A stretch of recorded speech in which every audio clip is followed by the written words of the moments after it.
En el Medio Oriente, por el contrario, la religión es el primer y más importante criterio para evaluar a una persona en un entorno islámico. Si eres musulmán, eres uno de los nuestros. Si no eres musulmán, vete al infierno. Y si no te vas, nosotros te mandaremos al infierno rápidamente. Entre sunitas, si eres chiita, te mandan al infierno. Y entre chiitas y sunitas, igual. Está bien, porque tu religión y tu secta son el criterio más importante para evaluar quién eres y qué eres, especialmente qué eres, si eres judío. Olvídalo. Quiero hablar sobre la cultura de Medio Oriente, y al decir cultura no me refiero solo a literatura y poesía, sino a todo.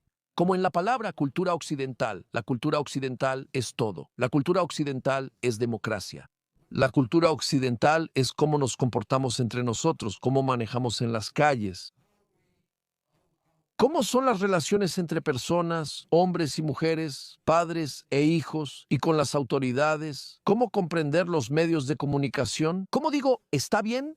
Esto es a lo que me refiero con cultura. Todo lo que realmente controla nuestra vida, las relaciones entre nosotros, y esto es en realidad la cultura en Medio Oriente. Ellos también tienen cultura, que es profundamente diferente de la cultura en esta cultura. Solo para darte un pequeño ejemplo de la diferencia. Aquí me gustaría hablar sobre dos características de la sociedad estadounidense. Una es el hecho de que esta sociedad está construida o en realidad basada en el individuo, en cada uno de nosotros. Desde el momento en que logra la independencia financiera, ¿significa que trabaja él o ella? No, actualmente él incluye a ella. Bien, sigamos adelante. Desde que se sostiene económicamente por sí mismo, él moldea su vida por sí solo. Vive donde puede, donde quiere, se hace amigo de quien elige, se casa con quien quiere, trabaja donde quiere y maneja su vida. Sin el refrigerador de mamá, sin la lavadora de mamá, sin el auto de papá y sin la tarjeta de crédito de papá. Bueno, hasta que él o ella logre la independencia financiera, depende del refrigerador de mamá, de la lavadora de mamá, del auto de papá y de la tarjeta de crédito de papá. Bien, y el individuo en realidad es la piedra angular de la sociedad. En Medio Oriente es totalmente diferente. La base de la sociedad no es el individuo, sino el grupo, la familia, el clan o la tribu. El individuo dirige su vida de acuerdo a lo que el grupo, el colectivo en el que vive, quiere que haga. En pocos casos en Medio Oriente, la gente vive como individuos. Podría ser en Beirut, en las zonas cristianas, donde los cristianos están mucho más occidentalizados y adoptan conceptos occidentales, especialmente el individualismo. En la mayoría de Medio Oriente, el pensamiento grupal es más fuerte que aquí. Aquí no consultas con tus primos dónde vivir o con quién casarte. Nunca lo haces con tus primos. En Medio Oriente, tus tíos determinan si puedes casarte con tu novia o no, porque los tíos de ambos lados, el novio y la novia, tienen que estar de acuerdo con el matrimonio. ¿Qué clase de sociedad es esta? Una sociedad del Medio Oriente, la gente aquí no lo entiende, no lo capta. El pensamiento grupal en Medio Oriente es mucho más poderoso, influyente y significativo que aquí. No sé si existe el pensamiento grupal. Además, está el papel de la religión en este país. Estos son judíos, cristianos y musulmanes, pero la religión no es el problema. Vas al doctor no porque sea cristiano, musulmán o judío. Vas al doctor. Él sabe qué hacer con tu problema médico. Él podría hacer cualquier cosa. Sin importar su religión, la gente no lo hace. En la mayoría de los casos, no importa. La religión influye en la decisión del paciente de acudir o no con ese hombre. En la política, también, tanto Pamela Howard, Pamela Harris, Kamala Harris como Donald Trump tienen familiares judíos. Ella está casada con un hombre judío y su hija es judía y sus nietos son judíos. ¿Fue esto algún problema? En la campaña de ambos, nadie hizo un problema de eso. Tanto como noté que mi Tommy era mormón, a los evangélicos no les gusta mucho, pero no fue un problema. La gente evaluó a sus candidatos según lo que son, no según la religión, porque la religión está al margen. La gente lo sabe, pero no importa. No marca diferencia para la gente. Joe Lieberman, un judío ortodoxo que casi fue vicepresidente en este país, está bien, también en Medio Oriente. Por el contrario, la religión es el primer y más importante criterio para evaluar a la persona. En un entorno islámico, si eres musulmán, eres uno de los nuestros. Si no eres musulmán, vete al infierno. Y si no te vas, te mandaremos al infierno rápidamente. Entre sunitas, si eres chiita, vas al infierno. Entre chiitas, los sunitas igual. Está bien, porque tu religión y tu secta son el criterio más importante para evaluar quién eres y qué eres, especialmente qué eres si eres judío. Olvídalo, ¿de acuerdo? Así que esta es una diferencia que la gente aquí no entiende. Y debido a este malentendido, muchos políticos estadounidenses cometen errores cuando intentan resolver todo tipo de problemas en Medio Oriente. Si queremos entender la cultura de Medio Oriente, debemos considerar que está formada por tres vectores principales. Imaginen tres caballos jalando una carreta en distintas direcciones, uno hacia acá y dos hacia allá. ¿Cuáles son esos vectores? La historia de Medio Oriente es la del desierto, ya que el 98% de la región es desierto.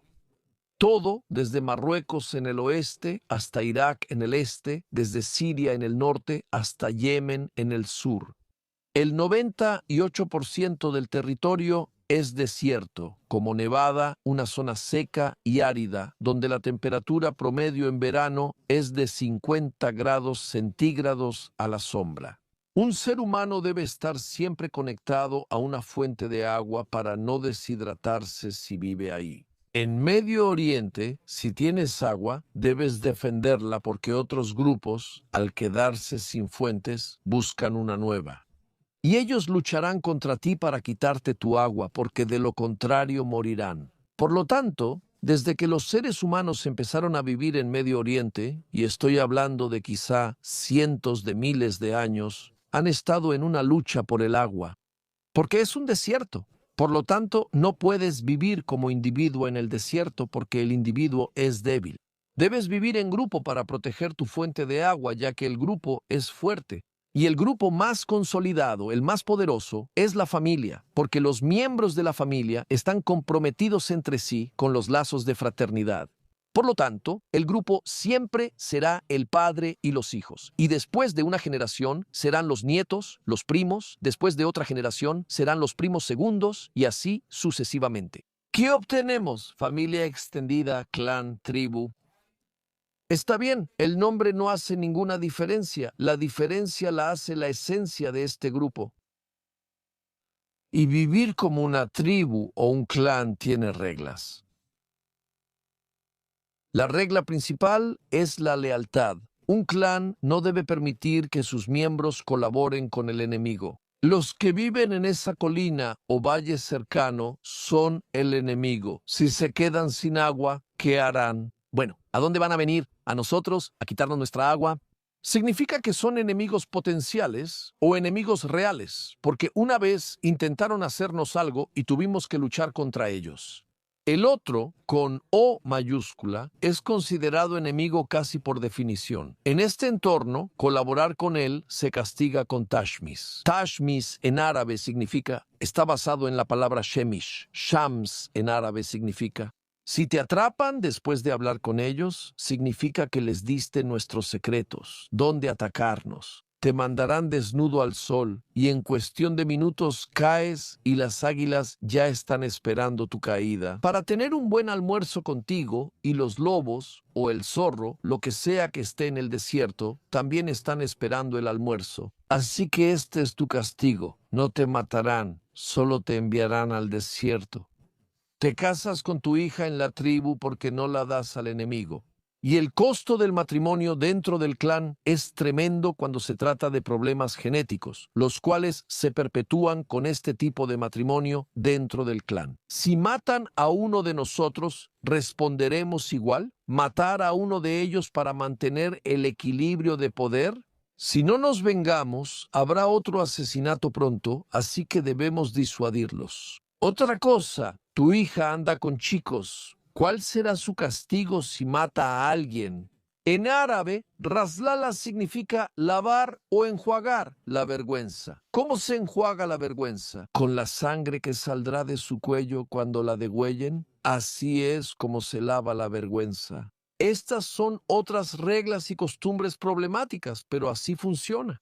Sin embargo, vivir como una tribu también tiene algunos beneficios. Por ejemplo, si soy miembro de una tribu o de un clan. Si me rompo una pierna y estoy en cama vendado, todos vendrán. Uno vendrá a llevar a mis hijos en la mañana a la escuela porque no puedo manejar. Otro vendrá después para traerlos de regreso de la escuela. Uno vendrá. Y revisamos el refrigerador en casa para asegurarnos de que tengamos comida en casa. Y si no hay, él irá a comprar y mandará a su esposa a cocinar. Mi esposa está ocupada conmigo y alguien más manejará mi negocio para evitar que quiebre. Todos vendrán a ver qué es lo que aún no se ha hecho y lo harán. No porque yo se los pida, sino porque así es, porque somos del mismo clan. Así que si alguien tiene un problema, como yo, con una pierna atada, todos vendrán a ayudar, porque lo necesito, no porque lo esté pidiendo. Y cuando me recupere, haré esto por otros que tengan problemas. Y si alguien, digamos, lastima a alguien y tiene que pagar una compensación y no tiene el dinero, todos vendrán y darán lo que puedan. ¿Por qué quejarse? Así es como funciona. Y él no tiene que pedirle a la gente que lo apoye. Cuando sepan que él debe pagar y su situación económica, vendrán y darán porque el compromiso los une como grupo. ¿Sabes qué? No estoy seguro de que este tipo de vida sea tan mala porque en realidad es un intercambio. Renuncias a tu individualismo, renuncias a tu privacidad, renuncias a tus intereses personales, pero ganas el apoyo. Siempre contarás con el apoyo del grupo y no caerás económicamente. No creo que eso sea algo malo. Compromiso. Por ejemplo, en nuestras sociedades alguien puede morir en casa y nadie lo nota hasta que, tras una semana, los vecinos perciben el olor. Eso no puede pasar en una sociedad donde todos saben lo que les sucede a los demás porque están involucrados entre sí. Este es el tipo de sociedad de la que hablo. El pensamiento grupal prioriza al grupo sobre el individuo. Esta cultura, con sus ventajas y desventajas, se ha formado en Medio Oriente desde hace milenios. Los seres humanos empezaron a vivir en el desierto de Medio Oriente, mucho antes.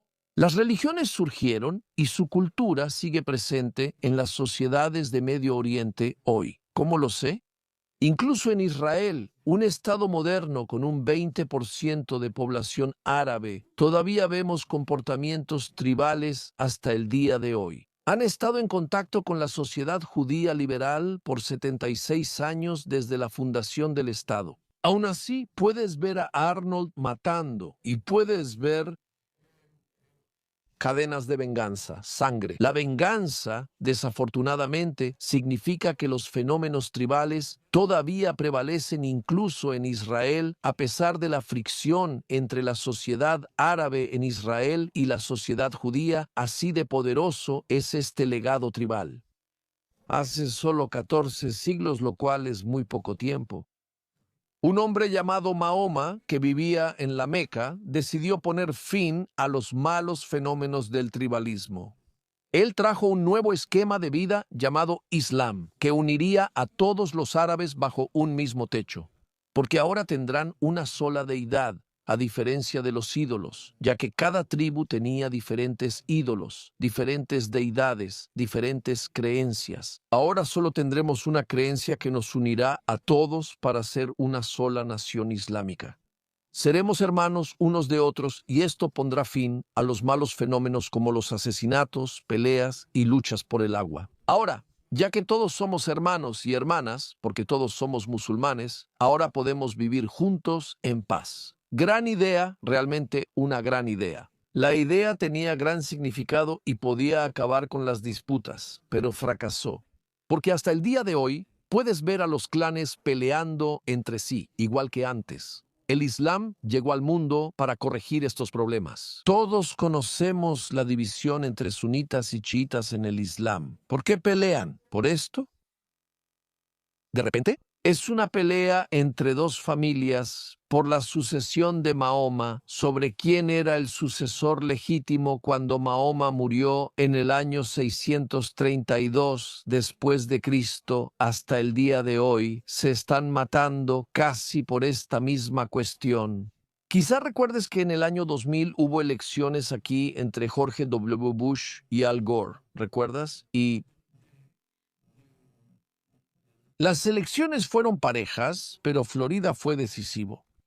Florida también estuvo casi mitad y mitad y tenían unos cientos de boletas que fueron perforadas de manera incorrecta. Y fui a la Suprema Corte para decidir. La Suprema Corte resolvió este asunto en 1 o 2 días. Y decidí que George W. Bush ganó las elecciones porque ganaron Florida. Y América tuvo un presidente por 4 años. Y luego otros 4 años. Y nadie intentó deslegitimar a George W. Bush basándose en la relación o los resultados de las elecciones del 2000. Está bien, porque América tiene una Corte Suprema que decidió lo que decidió. Imagina que Estados Unidos se divide en 2 bloques de 25 estados cada uno. Y una parte apoya a George W. Bush y la otra apoya a Al Gore. Y estas 2 partes están peleando entre sí a muerte. Guerra de 14 años. Así se divide a sunitas y chiitas. Exacto, la sucesión implica que el tribalismo sigue porque ambos clanes aún pelean entre sí. Así empezó todo. Es algo que demuestra que el Islam, como idea que pretendía abolir el fenómeno del clan, en realidad fracasó, aunque tuvo éxito en otras cosas. Quienes creen en el Islam luchan por él, como ocurre hoy en la yihad contra nosotros. Y el Islam tiene sus deficiencias, definitivamente, pero también tiene éxitos, especialmente al expandirse por todo el mundo, como lo ha hecho durante siglos desde el inicio del Islam. Muchos en el Medio Oriente se inclinan por seguir los temas islámicos y dejan de lado la cultura del clan. Y este es el segundo punto. La cultura significa que el tribalismo jala al Medio Oriente en una dirección, mientras que el Islam lo jala en una dirección diferente. En muchos temas, esto niega la cultura tribal. Y estos son 2 caballos que jalan al Medio Oriente en diferentes direcciones. Y el tercero es: el modernismo empezó a llegar al Medio Oriente hace más o menos 220 años. Hasta entonces, el Medio Oriente estaba en la Edad Media y comenzó su camino al modernismo. Hace 220 años, cuando Napoleón, el dictador francés, invadió Egipto, fue en 1798, no tenía problema ni interés en Egipto, solo quería bloquear el camino británico a la India. Los diamantes en la corona porque los barcos que transportaban mercancías y personas de la India a Gran Bretaña y viceversa llegaban a Egipto. La gente iba por tierra hasta el Mar Rojo o en vehículos con carretas, y desde el Mar Rojo tomaban otro barco hacia la India. Por eso Napoleón, al invadir Egipto, buscaba cortar la ruta británica a la India. Ese era su objetivo. No quería actuar en Egipto, pero era la forma de combatir al Imperio Británico. Cuando las tropas francesas llegaron a Egipto, vieron por primera vez el funcionamiento de armas modernas, ya que las suyas eran mucho más avanzadas que las egipcias, o los otomanos que controlaban Egipto en esa época. Vieron cómo la ropa de los soldados franceses estaba hecha de manera mucho más ordenada que lo que ellos hacían con los dedos. Construir puentes es muy importante en Egipto por el Nilo y el paso, el Nilo en el delta, y cada vez que está el Nilo, los puentes se están colapsando en el delta. Es un desastre, no puedes moverte de un lugar a otro. Los franceses llegaron con puentes de metal, y los puentes de metal son mucho más estables que los puentes de piedra que tenían hasta entonces. Hasta ese momento los egipcios vieron por primera vez el modernismo que llegó a Egipto con el ejército francés. No solo eso, la imprenta funcionaba en Europa desde el primer cuarto del siglo XVI en 1523 en 2 lugares, en Alemania y en Italia. La gente comenzó a imprimir y la imprenta es el principal medio para difundir ideas y el modernismo, ya que no es necesario desplazarse. Imprimes y envías libros, folletos y lo que sea para difundir ideas. Así nació el primer medio, la imprenta. La imprenta necesitó casi 300 años para cruzar el mar Mediterráneo, aunque puedes cruzar el mar en 3 días. ¿Por qué? ¿Por qué? ¿Por qué le tomó tanto tiempo a la imprenta? Porque los clérigos que estaban a cargo de copiar libros y todo lo demás se opusieron. La imprenta, entonces la máquina de imprimir puede. Cualquiera puede imprimir lo que desee, incluso si va contra la religión islámica. Por eso los clérigos encargados de copiar se opusieron. Cualquier cosa que facilite la impresión, que facilite la difusión de ideas. Por eso los franceses compraron la primera imprenta, pues no les importaban los clérigos. Y ellos trajeron a Egipto la primera máquina de imprimir, que imprimió en árabe en 1803, aunque en Europa. La imprenta ya funcionaba desde hacía casi 300 años al principio. Los egipcios tenían miedo de que ver los folletos impresos por la máquina de imprimir los volviera locos, les dañara el cerebro, porque pensaban que esto era obra de Satanás, porque, ya sabes, los seres humanos. Cuando él escribe, ves su letra aquí. De repente vieron cosas que estaban impresas y la impresión es constante, no tiene diferencias, la impresión es recta, no está torcida. Pensaron que esto era cosa de Satanás.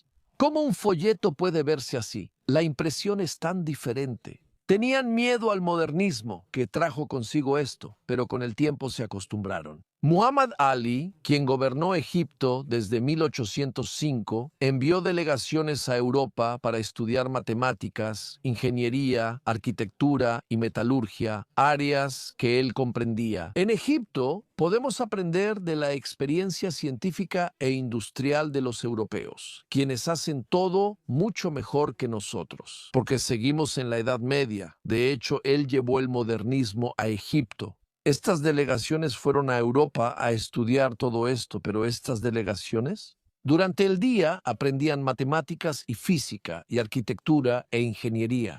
¿Qué hacían en la noche? Iban a restaurantes, iban a museos, iban a conciertos, iban a la ópera para disfrutar. Bien, cuando regresaron a Egipto después de 2 o 3 años en Francia, en España, en Gran Bretaña, escribieron. Todos escribieron 2 libros, uno sobre ingeniería, arquitectura y metalurgia, y otro libro sobre cómo es la vida nocturna en París. ¿Cómo es la música en Londres? ¿Cómo son los museos en Italia? Porque esto es lo que él vio.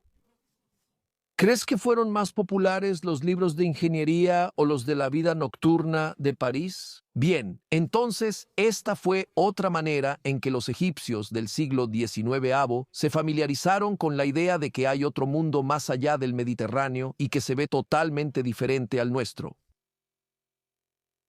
También notaron en Francia que las mujeres paseaban sin velo en el cabello. Y esto es algo que es desconocido en el Medio Oriente, porque en el Medio Oriente, cada niña desde los 12 años cada vez que sale a la calle tiene que llevar hijab. Significa cubrirse el cabello, ya que ella creció en Francia, Grecia e Italia, donde las mujeres no usan velo. Así que muchas de las que fueron a estudiar decidieron esto. Nadie ve problema en que una mujer no cubra su cabello. En Medio Oriente eso no sucede. Un hombre llamado Salul ad-Salul más tarde se convirtió en el primer ministro de Egipto. Se suponía que regresaría a Egipto en 1923 en un barco. Le escribió a su esposa en Alejandría: por favor, encuéntrame en el puerto este domingo. Llegaré en este barco. Y por favor, ven sin hijab, sin hijab. Sabía que sería peligroso porque ya era una mujer adulta. Andar sin hijab es como si una mujer caminara por San Diego o La Joya totalmente desnuda. Es exactamente eso. Y ella sabía que eso causaría problemas. Así que llamó a los británicos, a la policía que ya estaba a cargo de Egipto, y pidió protección y ellos vinieron. Y los británicos estaban muy a favor de animar a las mujeres a verse modernas, como en Gran Bretaña. Formaron un círculo para protegerla de quienes la rodeaban.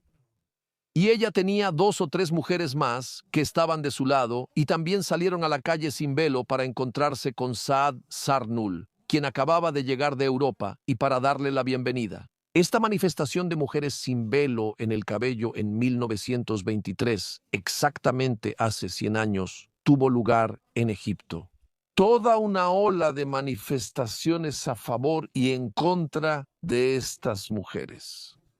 Bien, de repente empezaron con estos temas de género incluso antes. En 1899, un tipo llamado Qasem Amin, en Egipto, escribe un libro sobre la liberación de la mujer o el velo femenino. No se trataba de esclavizar ni liberar a las mujeres, sino de permitirles estudiar matemáticas o ser secretarias, etc. En caso de que la mujer se quede sin apoyo, ya sea porque está divorciada o porque es viuda y como tiene que cuidar de sus hijos, es mejor para nosotros como sociedad permitir que las mujeres aprendan algo para que puedan trabajar de una manera digna, en lugar de trabajar de una manera que no sea digna. Todos sabemos lo que eso implica. Si una mujer debe alimentar a sus hijos, lo hará. Si no, no hay vitulumi ni seguridad social. Entonces, para permitir que nuestras mujeres trabajen de manera digna, él predicó a la gente para que permitieran a las mujeres estudiar. Ups, los islamistas. ¿Permitir que las mujeres trabajen? ¿Bajo el liderazgo de hombres que pueden chantajearlas? Disculpe, ¿quiere que nuestras hijas sean presa fácil para los empleadores? Para nada. Y comenzó otra discusión sobre que las mujeres aprendan y trabajen, además de que salgan sin velo. Y muchos otros temas relacionados con la medicina, conectados con muchos otros asuntos sobre la situación de la mujer, lo cual en realidad fue el catalizador para el modernismo, que se infiltró y llegó a las sociedades islámicas, comenzando con Egipto y extendiéndose por todo el Medio Oriente después de Egipto. Significa que el modernismo llega al Medio Oriente durante 210, 20 años y en realidad desafía a las otras dos culturas, el tribalismo y la religión islámica. Actualmente enfrentamos muchos problemas por el modernismo que se infiltró en estas sociedades, por ejemplo. Y esto es lo más, diría yo, reciente, y lo más peligroso es esto. Este dispositivo es un teléfono para comunicarnos y resolver asuntos de la vida diaria en el mundo islámico. Esta cosa se ve como un dispositivo, lo que permite que cualquier chica de 16 años hable con quien quiera, cuando quiera, sobre lo que quiera. Para intercambiar fotos de sí misma vestida o no, para intercambiar videos de sí misma con quien quiera, sin la supervisión de nadie más en la casa que pueda levantar la otra extensión del teléfono y escuchar de qué está hablando. Porque esto es independiente. Y no solo eso, en el mundo árabe, estas cosas se venden de prepago, es decir, prepago para las conversaciones. No llega ninguna factura a la casa porque cuando la chica lo compra con el dinero que guarda del mandado o no lleva el cambio a la casa. Y ella junta el dinero, o cuida niños aquí y allá, y gana algo de dinero, y lo compra sin el permiso de sus padres. Además es silencioso y vibra. Ella lo sostiene en el pecho y se emociona al girar. Va al cuarto para mirar. Nadie sabe que ella tiene algo así. Y este es el dispositivo más peligroso en las sociedades islámicas, porque le da independencia, autonomía a una chica de 16 años cuyos conceptos de la vida aún no están cristalizados. Y es el más peligroso. ¿Y quién inventó esto? ¿Occidente, América, para destruir nuestras sociedades? Eso es lo que piensan para corromper a nuestras hijas, a nuestras esposas. ¿Y quién se enfrenta a esta corrupción? Estados Unidos de América, responsables de estos dispositivos. Si es correcto o no, no importa, porque las invenciones de estos dispositivos usualmente vienen de Motorola o de otras compañías como esa. Entonces, ¿a quién se le debe culpar por el deterioro de los valores morales en el mundo islámico? América, Europa, Israel, Australia, todo Occidente. Esta es una guerra cultural contra nosotros y estamos perdiendo. Porque ellos lograron infiltrarse en nuestro hogar, infiltrarse en los corazones de nuestras hijas e incluso infiltrarse en su propio corazón. Y ese es el punto. Y ahora el modernismo en realidad lucha contra el Islam y contra el tribalismo. Porque ahora esas chicas aprendieron de los medios que casarse con tu primo podría causar problemas genéticos a tus hijos. Y no lo quieres, quieres casarte con alguien de lejos. Y esto es algo que socava la estabilidad de estas sociedades, y de hecho esta es la cultura actual en Medio Oriente. En todo puedes ver los tres vectores y cómo mueven el carro. Debes esperar a que el carro siga completo, o que permanezca como uno solo sin romperse entre todos estos caballos que jalan el carro en diferentes direcciones. Damas y caballeros, cada vez que escuchen alguna noticia hoy en día sobre el Medio Oriente, traten de identificar estos vectores. ¿Dónde juega el Islam aquí? ¿Dónde juega el sistema de clanes aquí? ¿Y cuándo y cómo el modernismo aquí intenta reemplazar a ambos? Les voy a dar un buen ejemplo. Todos sabemos sobre el odio entre Irán y Arabia Saudita. Escuchamos sobre esto. Y por cierto, por eso Arabia Saudita pone como condición para normalizar con Israel tener un tratado de defensa mutua con Estados Unidos como requisito para promover relaciones con Israel, porque los sauditas aprendieron la lección a la fuerza. En la mañana del 14 de septiembre de 2019, cuando fueron atacados. Un gran ataque del lado iraní a los hutíes en Yemen, Irak. Y este ataque destruyó dos sitios principales de exportación de petróleo de Arabia Saudita. Uno es Sabkik y otro Kauris.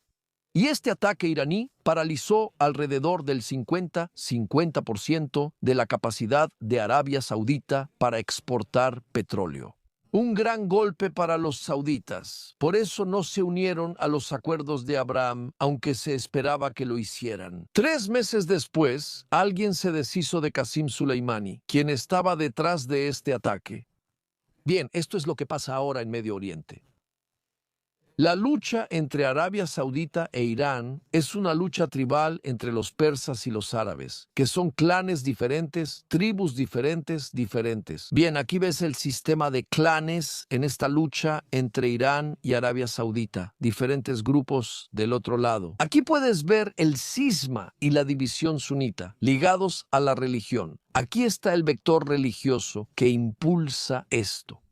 Y cosas modernas como la economía, el petróleo, el dinero y la hegemonía, que definitivamente están conectadas con problemas actuales que también juegan aquí un papel. Así que aquí puedes ver que cualquier cosa entre Irán y Arabia Saudita, puedes detectar los tres componentes de la cultura de Medio Oriente en esto y muchas otras cosas entre Israel y Hamás. Por un lado, diferentes grupos, judíos contra musulmanes. Así que es un tema de clanes, de grupos, y también un tema religioso. Ellos nos ven desde el punto de vista religioso, porque según su interpretación del Islam, Israel no tiene derecho a existir, ya que el judaísmo ya no existe. Los judíos no son una nación, la tierra le pertenece al Islam, y de todas formas, los judíos tienen que vivir bajo el yugo del Islam. Así que, como nos ven desde el punto de vista islámico, no pueden aceptarnos como un clan o como un grupo que es diferente a ellos. El modernismo surge buscando soluciones a diversas disputas y luchas. Y aquí es donde la cuestión moderna intenta cambiar las guerras o detener las guerras. Shimon Peres quería crear un nuevo Medio Oriente en esa región. Y recomiendo mucho leer su libro, El Nuevo Medio Oriente, para aprender cómo alguien basó la política exterior israelí en alucinaciones. Sobre el Nuevo Medio Oriente no existe tampoco el Nuevo Medio Oriente. El Medio Oriente está atascado entre el tribalismo por un lado y el Islam por el otro, cuando dejen el tribalismo y se conviertan en sociedades individuales. Aquí, como es aquí, o una sociedad que se deshizo de las religiones, donde las religiones no juegan un papel, como es aquí. Podemos hablar de modernismo en Medio Oriente, siempre que sigan atrapados entre el tribalismo y las religiones. están tan lejos como es posible del nuevo Medio Oriente. ¿Qué podemos hacer para resolver realmente sus problemas? Cuando se trata de Israel, el Medio Oriente está cambiando. ¿Cómo puede Israel sobrevivir en una región tan turbulenta? La paz solo se le concede a una entidad que es poderosa, unida, consolidada y apoyada por otros. Este es el poder. Reacciones desproporcionadas, invencible, logran paz temporal. En el discurso tribal se le llama Hudna, en el islámico también. Se llama la paz de Hudaybiyah porque está basada en el precedente que Mahoma, el profeta del Islam, dio a los infieles de la Meca en una aldea llamada Hudaybiyah. La paz temporal. Cualquier entidad poderosa, invencible o peligrosa puede lograr una paz temporal en su entorno. Israel es poderosa. Al recuperar su capacidad de disuasión, en lo que trabajamos especialmente en los últimos 2 meses y con éxito, el líder iraní Jamenei ni siquiera duerme 2 noches seguidas en el mismo lugar. Porque tiene miedo de unirse a Hassan Saleh, Ismail Haniyeh Sinwar y todos los demás muyahidines, tiene miedo y con razón. Irán quedó sin defensa aérea tras la acción de Israel. Así que si Israel logra mantener o reconstruir su estabilidad dentro de su disuasión frente a su imagen exterior como un Estado invencible, Israel puede obtener una paz temporal de sus enemigos. Sin embargo, si Israel es visto como invencible para siempre, Israel disfrutará de una paz temporal para siempre.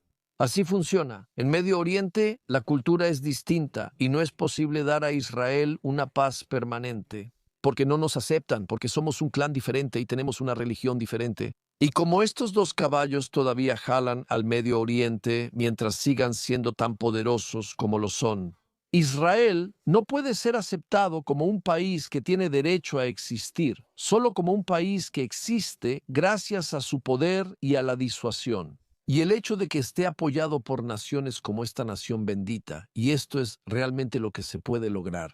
Tenemos que ajustar nuestras expectativas a las realidades de Medio Oriente. Tenemos que ajustar nuestras esperanzas a la capacidad de Medio Oriente para aceptarnos. Y hay países como Egipto, Jordania, Emiratos, Bahrein, Marruecos, anteriormente Mauritania, actualmente también con Turquía, que es un país islámico, y Azerbaiyán y otros países islámicos. Nos aceptan no por amor, sino porque no han podido deshacerse de Israel en 76 años.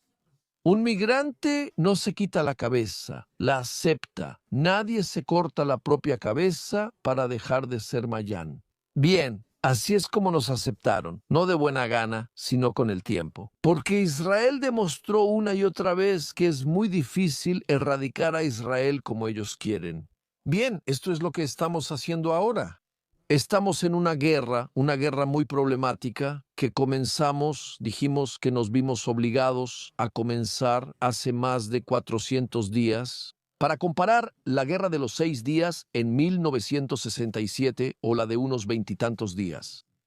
La guerra de Yom Kippur continuó y duró 33 días, mientras que la primera guerra del Líbano fue en 2006. Hoy enfrentamos un gran problema porque nuestro enemigo no es un ejército que puedas vencer destruyendo su cuartel general y algunas unidades. El enemigo se oculta tras mujeres y niños para protegerse. Eliminarlos junto al enemigo no sería humano. Tú no haces esas cosas, nosotros no hacemos esas cosas. Tratamos de diferenciar entre civiles o personas que no están involucradas, como si no estuvieran involucradas, y los combatientes, y no es nada fácil. Eso es lo que intentamos ahora para recuperar la disuasión y el comportamiento israelí. La respuesta de Israel en los últimos 2 meses claramente va en esa dirección.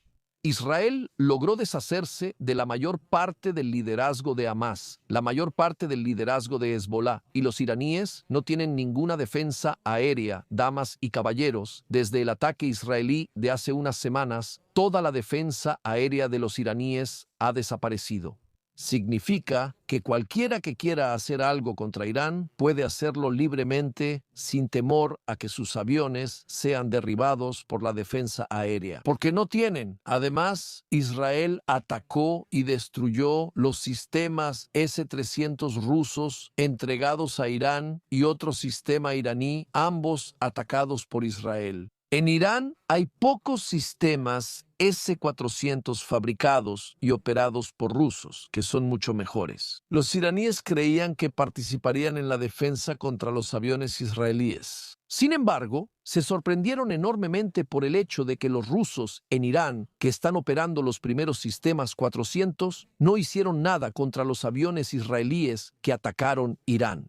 Los iraníes están molestos con los rusos por no actuar contra Israel. ¿Por qué? Porque existe algún acuerdo entre Israel y Rusia. Significa, si no atacas, tampoco atacamos. Por eso Israel puede atacar objetivos iraníes en Siria y fíjate también objetivos iraníes en el propio Irán. Los rusos tienen acuerdos secretos con los israelíes, por lo que los iraníes están furiosos y lo consideran una traición. No sé qué harán con esto, pero así está la situación hoy. Y la capacidad de Israel para tener un acuerdo con Rusia que expuso a Irán es parte del poder de Israel, sin duda.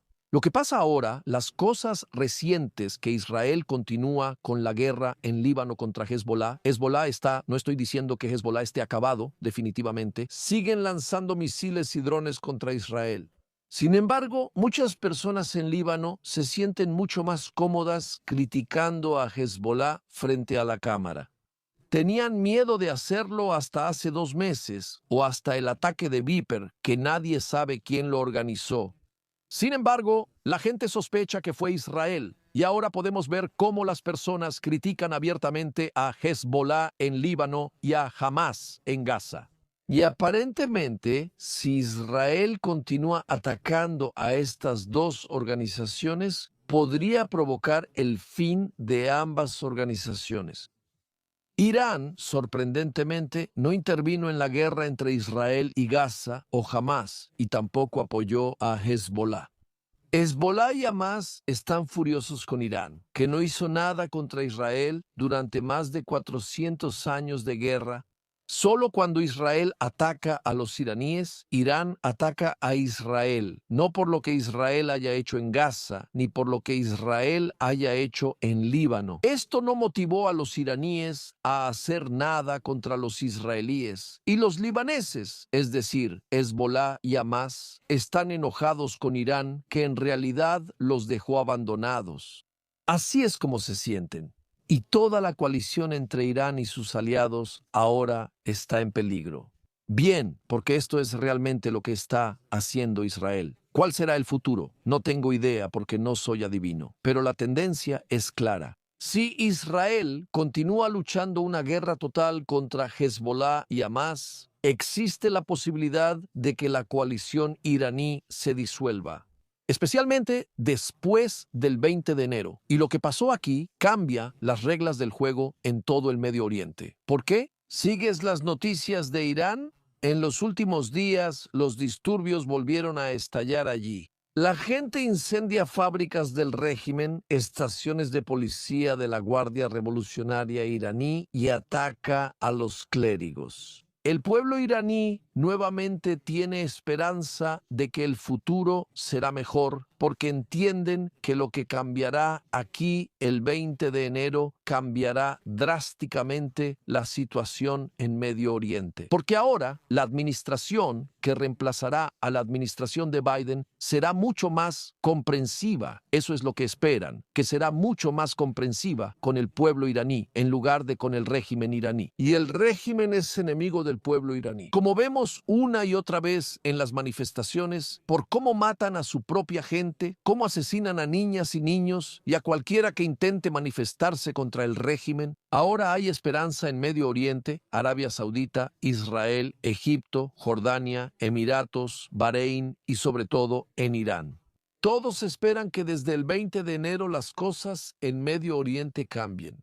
del lado de quienes se oponen a Irán, se oponen a Hezbolá, se oponen a Hamas, se oponen a sus representantes en Irak y Siria y a favor del pueblo de Irán, Arabia Saudita y así sucesivamente. Esto podría cambiar drásticamente Medio Oriente respecto a años recientes. Si es realista o no, no lo sé. Las esperanzas y expectativas en Medio Oriente hoy son muy altas. Muchas gracias.